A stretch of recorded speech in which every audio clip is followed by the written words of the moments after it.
আমাকে বলতে হবে যে আসো তোমরা সবাই মিলে, আমরা সবাই মিলে একসাথে কাজ করি, এই দেশটাকে ভালোবেসে আমার এলাকার উন্নয়নের জন্য আমরা একসাথে মিলেমিশে কাজ করি। দর্শক, ভিন্ন মতে সহমত দেশে এবং প্রবাসে যে যেখান থেকে দেখছেন সবাইকে শ্রদ্ধা সহ আমন্ত্রণ। আমরা বিশ্বাস করি ভিন্নমত মানেই বিভাজন নয়, সহমত হওয়াটাই সবচেয়ে বড় দায়িত্ব। আসন থেকে রাষ্ট্র দায়িত্বের সংলাপ আয়োজনে বাংলাদেশ জাতীয় সংসদের ৪৯ নং নির্বাচনী এলাকা নওগাঁ ৪, সেই আসন নিয়ে আমরা আলোচনা করব। আলোচনায় আমাদের সাথে স্টুডিওতে উপস্থিত আছেন নওগাঁ ৪ আসনের মাননীয় সংসদ সদস্য জনাব ইকরামুল বারী টিপু। ধন্যবাদ। কেমন আছেন আপনি এবং কেমন আছেন আপনার আসনের প্রিয় মানুষেরা? আলহামদুলিল্লাহ আমি ভালো আছি এবং আমার প্রিয় এলাকা, নির্বাচনী এলাকা ৪৯ নওগাঁ ৪, এই এলাকার সর্বস্তরের গণমানুষের দোয়ায় আমি ভালো রয়েছি এবং আমি দৃঢ়ভাবে বিশ্বাস করি যে এই নির্বাচন পরবর্তী গণতান্ত্রিক পরিবেশে আমার নির্বাচনী এলাকার প্রায় ৬ লক্ষাধিক মানুষ, তারা সবাই মোটামুটি ভালো আছে আলহামদুলিল্লাহ। আপনার আসনের ভৌগোলিক অবস্থান এবং বলার মতো, গৌরব করার মতো যদি ২-১টি বিষয় আমাদের সাথে শেয়ার করেন। যে আমার আসনের ভৌগোলিক অবস্থান, আমার উপজেলা সদর থেকে যদি আমরা চিন্তা করি চারিদিকে, তাহলে আমার পূর্ব সীমান্তে নওগাঁ সদর এবং আত্রাই উপজেলা রয়েছে। আমার উত্তর সীমান্তে মহাদেবপুর উপজেলা রয়েছে এবং উত্তরের সঙ্গে পশ্চিম মিলে নিয়ামতপুর উপজেলা রয়েছে এবং একেবারে দক্ষিণ এলাকায় রাজশাহী জেলা শুরু হয়েছে আমার সীমানার শেষ থেকে।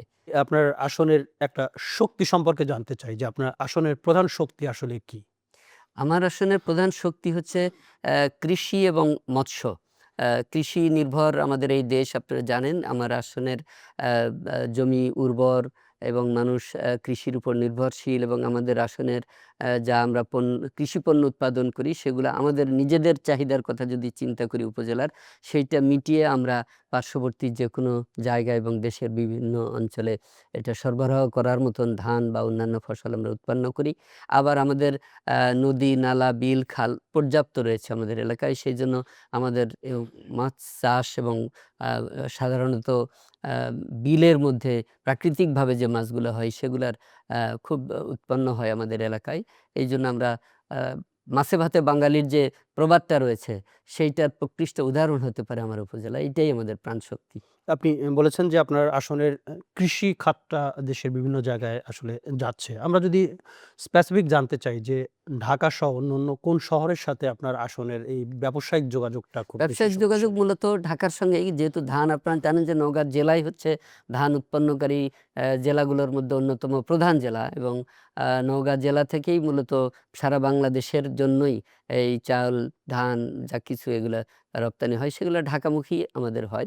আমাদের পার্শ্ববর্তী জয়পুরহাট জেলা রয়েছে, সেইখানে আমাদের বিপণন, ধানের যে বিপণন, সেইটা আমাদের উপজেলা, জেলার থেকে জয়পুরহাট পর্যন্ত বিস্তৃত বিভিন্ন বড়, বড় হাট বাজারগুলোতে, সেইখানে আমরা এগুলা পণ্য বিপণন করে থাকি। আপনি যখন এখন আপনার আসনের বিভিন্ন জায়গায় মানুষের সঙ্গে কথা বলতে যাচ্ছেন, তখন আসলে কোন প্রত্যাশাগুলা মানুষ বলছে এখনো নির্বাচনের প্রায় ৩ মাস হয়ে গেল? হ্যাঁ, মানুষের প্রত্যাশা অনেক বেশি। কারণ আপনারা জানেন যে গত পরশুদিন আমার এলাকার একটা রাস্তার অ্যা সংস্কার কাজের উদ্বোধন করে আসলাম।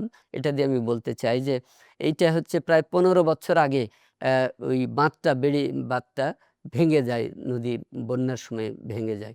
এই ১৫ বছরের মধ্যে এই ধরেন যে আমার ধারণা যে ওইখানে ২০ মেট্রিক টন গম বা চাউলের যদি বরাদ্দ দেওয়া যেত, তাহলে এই ভাঙাটা মেরামত করা যেত। অথচ ১৫ বছরে ওইখানে ১ মেট্রিক টন গম চাউল বরাদ্দ করা হয়নি, এটা মেরামত করা হয়নি। এইটা আমি শুরু করলাম। এরকমের অ্যা জনগণের যে উপকারে আসবে, এরকমের যে রাস্তাঘাট, ব্রিজ, কালভার্ট, স্কুল, কলেজ, মাদ্রাসা, মসজিদ, এগুলোর মন্দির, এগুলোর যে উন্নয়ন, সেগুলো সাধারণ মানুষের চাহিদা।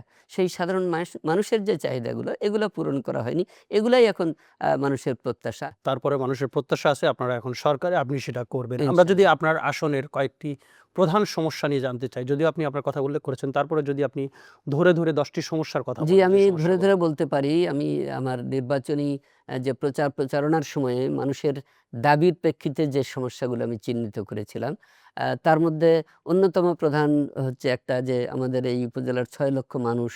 তাহলে আমরা যদি অ্যাডাল্ট মানুষগুলোকে বাদ দিয়ে শিশুদের কথা চিন্তা করি যে কত পরিমাণ শিশু সন্তান আমাদের থাকতে পারে। তাদের সুচিকিৎসার জন্য কোনো ব্যবস্থা নেই। এইজন্য একটা শিশু হাসপাতালের দাবি রয়েছে জনগণের, যে একটা শিশু হাসপাতাল যেন আমার উপজেলায় প্রতিষ্ঠিত হতে পারে।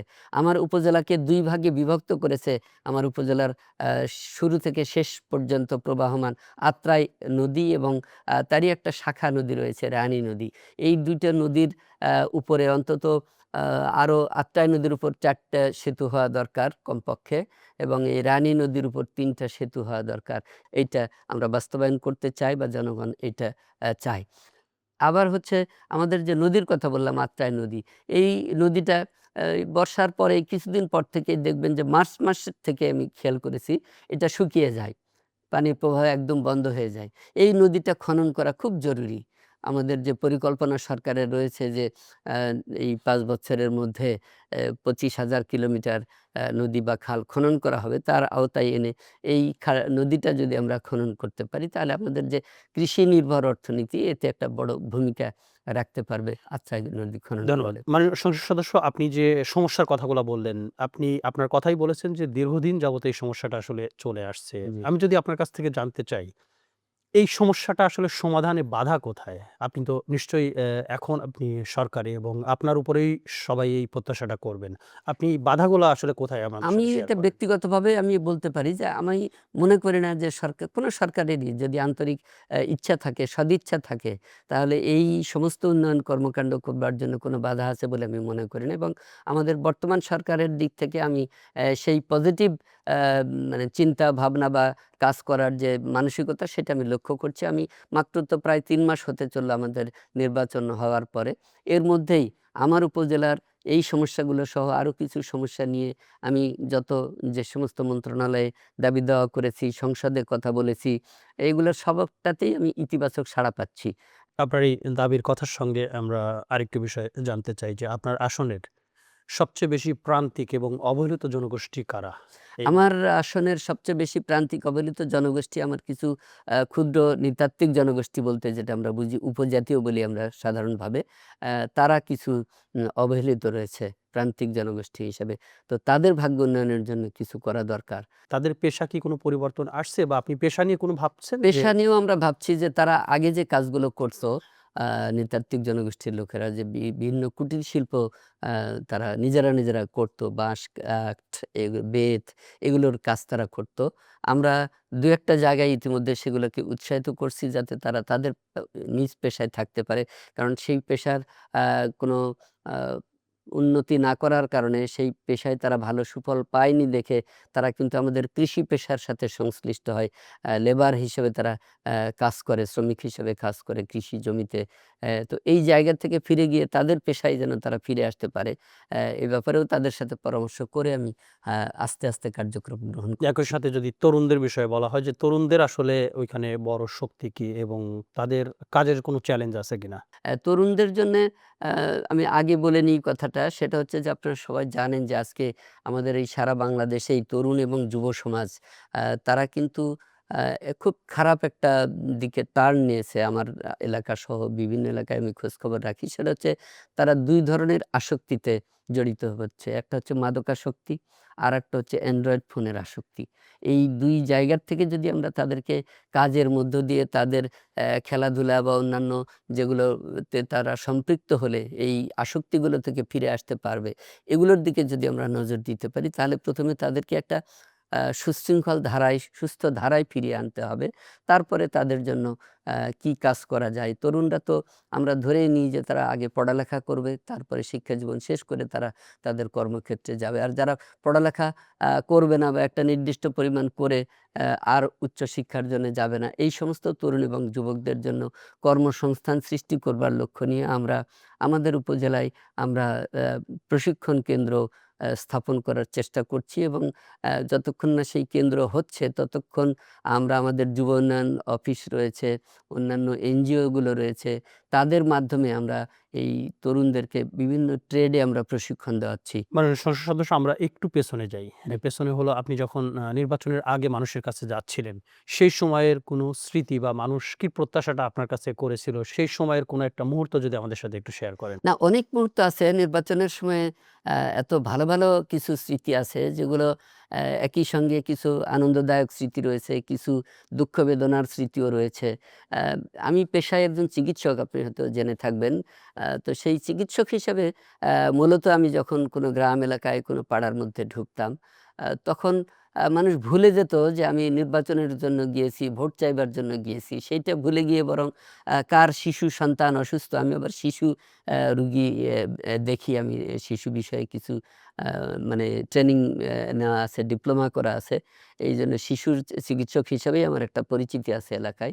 তো সেরকমের অনেক মানুষ তখন দেখতাম যে ভোটের কথা আর বলতে পারি না। তারা দল ধরে লাইন হয়ে দাঁড়িয়ে গেছে। আমাদের এই চিকিৎসা করায় নিত। প্রেসক্রিপশন দিয়ে আপনি যেতে পারবেন, তার আগে যেতে পারবেন না। করেছি অনেক নির্বাচনের সময়। আগে যে সমস্ত মায়েরা আপনার কাছে শিশুদের নিয়ে খুব বেশি মানে আশঙ্কা করেছে, এখন এই মুহূর্তে শিশুদের নিয়ে সারা দেশের একটা বড় ধরনের মানে হ্যাঁ, আপনারা আলোচনা জানেন যে চলছে। হাম কিন্তু নিয়ে, সেই জায়গা থেকে আপনাকে তারা কোনো কিছু বলছে না যে না, সেই জায়গা থেকে বলছে তারা টিকার যে ব্যবস্থা সেইটার জন্যে বলছে। আমরা সরকারের যে কার্যক্রম সেটা, আপনারা জানেন যে ইতিমধ্যে হামের টিকা প্রচুর পরিমাণে আমদানি হয়েছে, ব্যবস্থা হয়েছে এবং সৌভাগ্য বলতে পারি আমাদের যে আমার নির্বাচনী এলাকায় এখন পর্যন্ত হামের আ দ্বারা আক্রান্ত হয়ে শিশুরা কোনো আ অসুস্থতায় ভুগছে বা কোনো জটিলতায় ভুগছে বা মৃত্যুবরণ করেছে এরকমের রিপোর্ট নাই আরকি। সেদিক থেকে আল্লাহ আমাদেরকে সৌভাগ্যবানই রেখেছে। নিঃসন্দেহে ভালো খুব আছি। ভালো সংবাদ দিলেন আপনি। আপনার কাছে আরেকবার পেছনে যাই। ওই ধারাবাহিকতায় যদি বলি যে আপনি নির্বাচনের আগে মানুষের কাছে যখন যাচ্ছিলেন, তখন আসলে মানুষের কাছে কি ধরনের কমিটমেন্ট দিয়েছিলেন? কি ধরনের প্রতিশ্রুতি দিয়েছিলেন? না, মানুষের কাছে আমি সাধারণ প্রতিশ্রুতিগুলোই দিয়েছি। কারণ জাতীয় পর্যায়ের অনেক কাজ রয়েছে যেগুলো আমাদের সেন্ট্রাল গভর্নমেন্টের সিদ্ধান্তের উপর নির্ভর করবে। সেগুলোর ব্যাপারে আমি ওরকমভাবে প্রতিশ্রুতি দেই নাই ২-১ টা বড় কাজ ছাড়া। যেমন শিশু হাসপাতালের কথা বললাম, আত্রাই নদীর উপর সেতুর কথা বললাম, বড় ৩-৪ টা রাস্তা রয়েছে এগুলোর কথা। এগুলো জাতীয় মানে সেন্ট্রাল গভর্নমেন্টের উপর নির্ভর করবে। এগুলোর আমি প্রতিশ্রুতি দিয়েছি যে এগুলো ইনশাআল্লাহ হবে, করা হবে যেকোনো মূল্যেই। আমরা যদি দৃশ্যমান কিছু জানতে চাই যে কি ধরনের দৃশ্যমান আপনি চলমান কাজ? আ আমি ইতিমধ্যেই আপনাকে বলি, এই অনুষ্ঠানের মধ্য দিয়ে বলতে চাই যে আমার এলাকার ধর্মীয় প্রতিষ্ঠানগুলো, মসজিদ, মন্দির, শ্মশান, কবরস্থান, ঈদগাহ, এগুলোর উন্নয়নের জন্য এলজিইডির দপ্তর থেকে ৪,২০,০০,০০০ টাকার প্রকল্প ইতিমধ্যে আমি দিয়েছি। বিভিন্ন সর্বনিম্ন একেকটা মসজিদ, মন্দির বা এগুলা প্রতিষ্ঠানে ৩,০০,০০০ টাকা, সর্বোচ্চ ৭,০০,০০০, ১০,০০,০০০ পর্যন্ত একেকটাতে বরাদ্দ দিয়েছি। এছাড়া মাননীয় প্রধানমন্ত্রীর দপ্তর থেকে আ এই সমস্ত প্রতিষ্ঠানেরই উন্নয়নের জন্য ৫০,০০,০০০ টাকা আমাদেরকে দেওয়া হয়েছে। সেইটা বরাদ্দ করেছি। আপনার ত্রাণ দুর্যোগ মন্ত্রণালয় থেকে ইতিমধ্যে আমি সৌভাগ্যবান আমার নওগাঁ জেলার মধ্যে যে আমার দৌড়াদৌড়ি, আমার চেষ্টার ফলে আমি অতিরিক্ত বরাদ্দও পেয়েছি। আমি আপনার আপনারা জানেন যে টিআর-এর বরাদ্দ দেওয়া হয় সেইটা আমি ধরেন ৯০,০০,০০০, ২০,০০,০০০ আ এবং ৩০,০০,০০০। তাহলে যোগফল দেখেন এত টাকার আমি বরাদ্দ পেয়েছি। কাবিটার বরাদ্দ পেয়েছি, যা আসন ভিত্তিক এভারেজ সব এমপিকেই দেওয়া হয়। তার চাইতেও আমি চেষ্টা করে আ এটা অতিরিক্ত বরাদ্দ আমি পেয়েছি। সেগুলোর বরাদ্দ দিয়েছি। এছাড়াও এডিবির বরাদ্দ পেয়েছি। সেখান থেকে আমি ছোট, ছোট রাস্তাঘাট, মানুষের একটা মেইন রোড থেকে পাড়ায় ঢোকার একটা রাস্তা, অনেক কাদা পানি হয় বর্ষা মৌসুমে, যেতে পারে না মানুষ। সেই সমস্ত রাস্তার উন্নয়নের জন্য সিসি ঢালাই রাস্তা, হেরিংবন রাস্তা, ব্লক আ ইউনি ব্লক দিয়ে রাস্তা তৈরি করা, এগুলো কার্যক্রম আমি এই ২ মাসের ৩ মাসের মধ্যেই বেশ কিছু শুরু করেছি। ইতিমধ্যেই আপনি যে সমস্ত উন্নয়ন পরিকল্পনা শুরু করেছেন এবং বাস্তবায়নের পথে এগোচ্ছেন, এর মধ্যে কি কখনো মনে হয়েছে যে এমন কোনো কমিটমেন্ট যেটি আপনি আগে দিয়েছেন, সেটি বাস্তবায়ন করতে অনেক বড় চ্যালেঞ্জ দেখতে একটা পাচ্ছেন? আমার কাছে মনে হচ্ছে এই মুহূর্তে, সেটা হচ্ছে আমি আত্রাই নদী খননের যে একটা মানে কমিটমেন্ট জনগণের কাছে দিয়েছি, সেইটা বাস্তবায়ন করা খুব কঠিন হবে মনে হচ্ছে। কেননা এ বিষয়ে আমি সংসদে নোটিশ দিয়েছি, বক্তব্য রেখেছি নদী খননের বিষয়ে। সেখানে লিখিত উত্তরে আমাদের পানি সম্পদ মন্ত্রী মহোদয় উত্তর দিয়েছেন যে আত্রাই নদীটা অনেক দীর্ঘ নদী, লম্বা নদী। এত লম্বা দীর্ঘ নদী ড্রেজিং করা আমাদের জন্য খুব কষ্টকর হবে এই মুহূর্তে। এইজন্যে আপাতত এরকমের কোনো পরিকল্পনা নেওয়া যাচ্ছে না। ভবিষ্যতে পরিকল্পনা যদি গ্রহণ করা হয় তাহলে আপনারটা অগ্রাধিকার দেওয়া হবে। এরকম উত্তর দিয়েছেন উনি। তো সেই ক্ষেত্রে আমি বিকল্প প্রস্তাব আবার দিয়েছি, যে এটা ভাগ করে যে অংশটা বেশি চর পড়ে, বেশি আগে শুকিয়ে যায়, সেই অংশগুলোও যদি আমি খনন করাতে পারি তাহলেও মানুষ উপকৃত হবে। এইজন্য আমি ৩ টা সেগমেন্টে ভাগ করে আবার নতুন করেও প্রপোজাল আমি দিয়েছি। দেখা যাক। এইটা একটা চ্যালেঞ্জ। আরেকটা শিশু হাসপাতাল নিয়ে যেটা বললাম ১ম এই, এইটা আমার নির্বাচনী জনসভা, যেটা আমাদের মাননীয় প্রধানমন্ত্রী উনার প্রচার প্রচারণার জনসভায় গিয়েছিলেন নওগাঁতে। সেই মঞ্চেও এটা আমি ১ নম্বর দাবি হিসেবে উত্থাপন করেছিলাম। উনি এটা ডাইরেক্ট হ্যাঁ না বললেও ইনডাইরেক্টলি বলেছেন যে শিশুদের জন্য কিছু করণীয় আছে, করতে হবে। এবং সংসদেও নোটিশে আমি এটা যখন দিয়েছি, এইটারও উত্তরে মাননীয় স্বাস্থ্যমন্ত্রী বলেছেন যে আপনি মন্ত্রণালয়ে আসেন, এটা নিয়ে কি করা যায় আমরা দেখব। তো এইটা তো একটা গভর্নমেন্টের নীতিগত সিদ্ধান্তের বিষয়। একটা উপজেলায় যখন একটা শিশু হাসপাতাল দেওয়া হবে, অন্যান্য উপজেলায় দাবি আসবে, বিভিন্ন জায়গায় দাবি আসবে। সেইটা সরকার কতখানি বাস্তবায়ন করতে পারবে, সক্ষমতা কেমন, তার উপর হয়তো নির্ভর করবে। এইজন্য আমি বিকল্প চিন্তাও রেখেছি। আপনারা জেনে খুশি হবেন যে আমার একটা ইউনিয়ন মানে সাবসেন্টার আমরা যেটা বলি, family planning and health union, উপস্বাস্থ্য কেন্দ্র আমরা বলি। তো একটা ইউনিয়ন রয়েছে যেখানে নরমাল ডেলিভারি হয় প্রতিদিন পর্যাপ্ত সংখ্যক, এবং বিগত ১০-১৫ বছর যাবৎ আমার ওই প্রতিষ্ঠান, আমার ওই ইউনিয়নের ওই ইউনিয়ন সাবসেন্টারটা জাতীয়ভাবে ১ম স্থান অর্জন করছে এবং পুরস্কৃত হচ্ছে শুধুমাত্র এই নরমাল ডেলিভারিটা রেগুলার বেশি হওয়ার কারণে। তো ওইটাকে ঘিরেও যদি একটা শিশু হাসপাতাল করা যায়, কারণ আপনি দেখেন ১০ টা ডেলিভারি যদি হয় একদিনে, ১০ টা বাচ্চাই তো আর সুস্থ হয়ে জন্ম নিচ্ছে না। কারো তো ডেলিভারির কিছু কমপ্লিকেশন নিয়ে জন্মগ্রহণ করে। তো ওইখানে তাৎক্ষণিকভাবে যদি একটা শিশু হাসপাতাল বা ওই জাতীয় কিছু ব্যবস্থা থাকে, তাহলে ওই বাচ্চাগুলোর ওখানেও চিকিৎসা হইতে পারে, বা উপজেলার অন্য জায়গা থেকেও বাচ্চারা আসতে পারে চিকিৎসার জন্য। তো উপজেলার সদরে যদি নাও হয় বড় আকারে, ছোট আকারে হলেও যদি ওই সাবসেন্টারকে ঘিরেও যদি একটা শিশুদের জন্য আমরা কিছু করতে পারি, এই বিকল্প প্রস্তাবও আমি দিয়েছি। আপনি তো নির্বাচনের আগে অলরেডি কমিটমেন্ট দিয়ে ফেলেছেন। জি। তাহলে আপনার আসনের মানুষকে আপনি কিভাবে না, বোঝাবেন? আমি এবং যেখানেই যাচ্ছি আমি আমার সীমাবদ্ধতার কথা তুলে ধরছি। আমি অকপটে স্বীকার করছি যে আমি আপনাদের সামনে এই ওয়াদাটা করেছিলাম বা এইভাবে আশ্বস্ত করেছিলাম। এখন কাজ করতে গিয়ে আমি দেখছি এই অবস্থার মধ্যে আছি। তারপরেও আমি চেষ্টা করে যাচ্ছি। আমি যখন যতটুকু চেষ্টায় অগ্রসর হচ্ছি সেটা আমি জনগণকে জানাচ্ছি।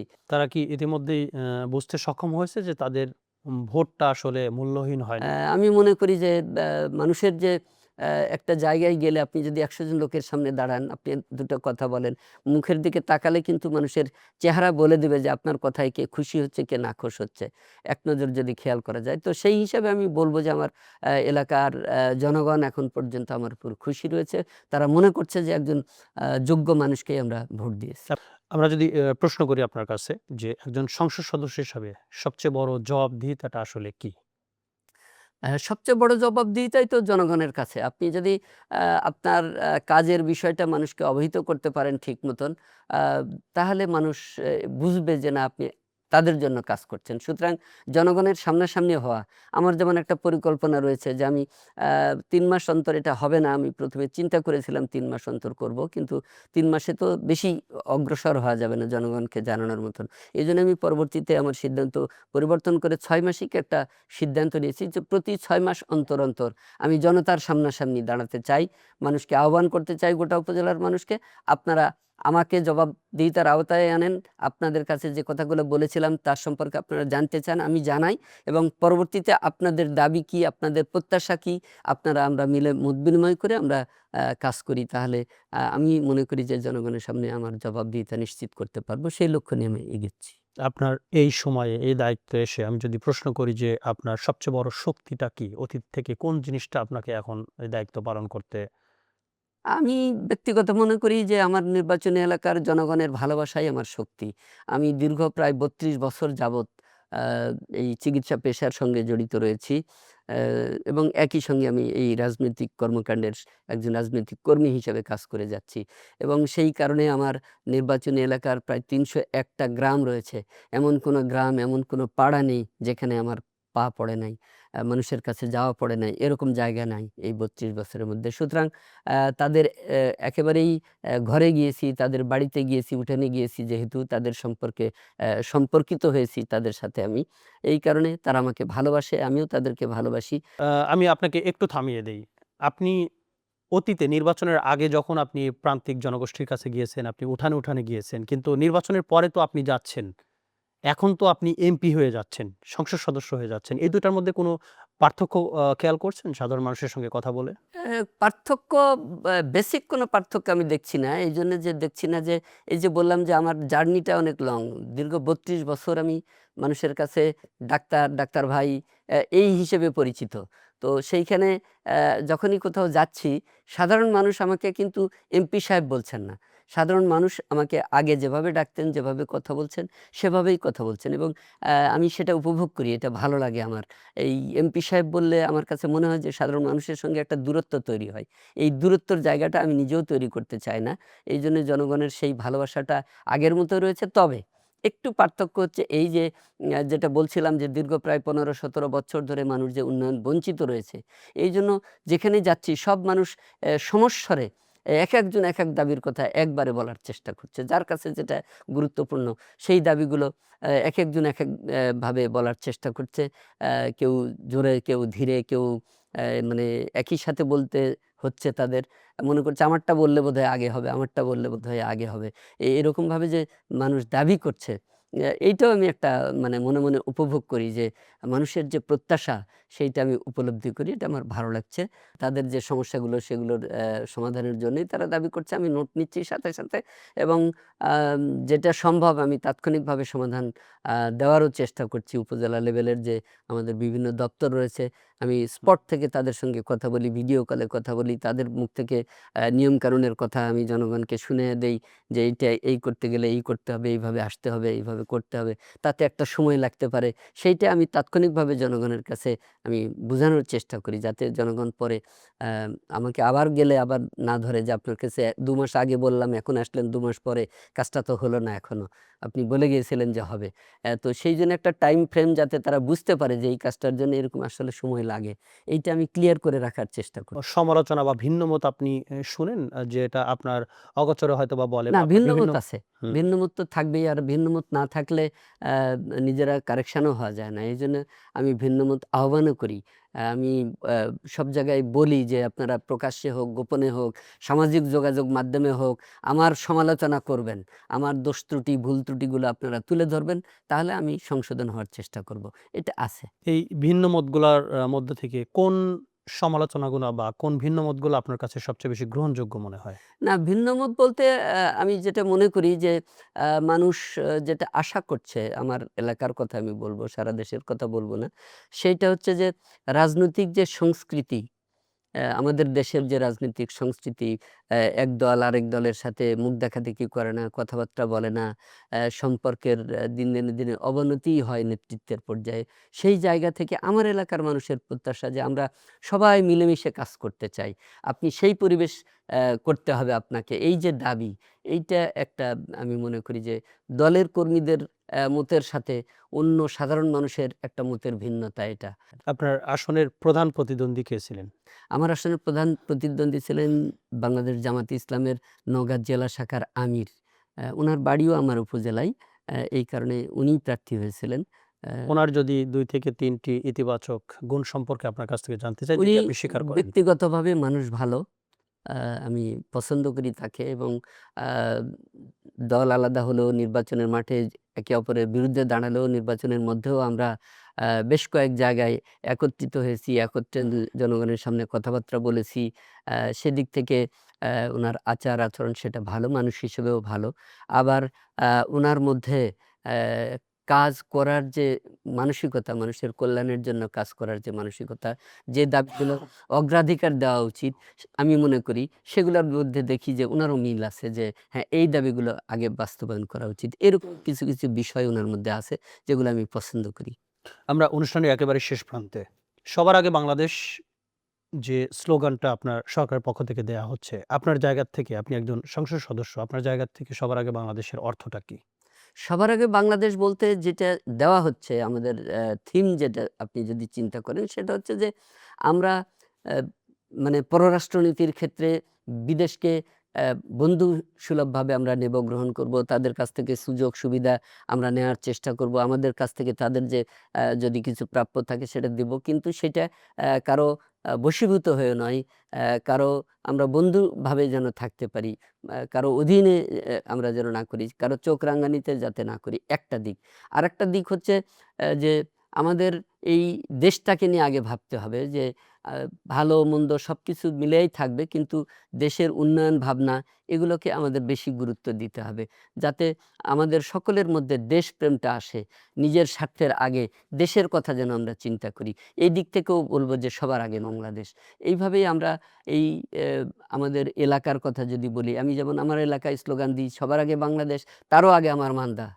আমি এইভাবে যেমন আমার এলাকাকে বলি, তো সকল মানুষের মধ্যে যদি এই দেশপ্রেমটা, এলাকা প্রেমটা জাগ্রত হয়, আমাকে বলতে হবে যে আসো তোমরা সবাই মিলে, আমরা সবাই মিলে একসাথে কাজ করি, এই দেশটাকে ভালোবেসে আমার এলাকার উন্নয়নের জন্য আমরা একসাথে মিলেমিশে কাজ করি।